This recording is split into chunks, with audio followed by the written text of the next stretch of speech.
ស្ដីបងប្អូនម៉ោង6ជាងល្ងាចថ្ងៃទី22ខែកក្កដាឆ្នាំ2026បាទដាក្រុងបាត់ដំបងព្រៀងមកមេយ៉ាងធំមក1ម៉ោងហើយបាទ1ម៉ោងអត់ដល់រាំងទេព្រៀងខ្ញុំថាមកមេនេះបានទឹកធ្លាក់ដល់វាស្រែវិជាបរដ្ឋដែលកំពុងខ្វះខាតទឹកខ្លះបាទព្រោះញាធរបន្ទីពលរាជបានបញ្ចេញទឹកសង្គ្រោះស្រូវបាន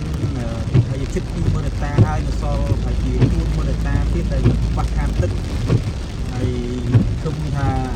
នេះអមេនេះបានសើមដល់វាស្រែវិជាបរដ្ឋដែលកំពុងខ្វះខាតហើយកំពុងថា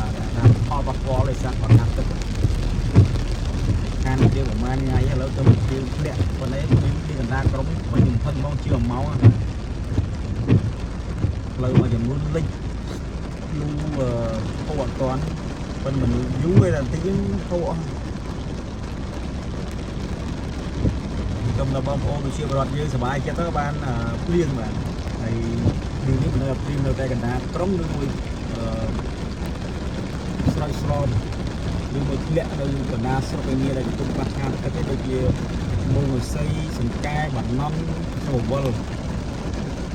ហើយទៅមេឃអាប់ពុះអាប់ហើយបាទហើយព្រៀងធ្លាក់បានច្រើនស្រុកទៅមើលបងប្អូនកសិករបាទទីទឹកប្រើប្រាស់ទាំងអស់គ្នាបាយបាយ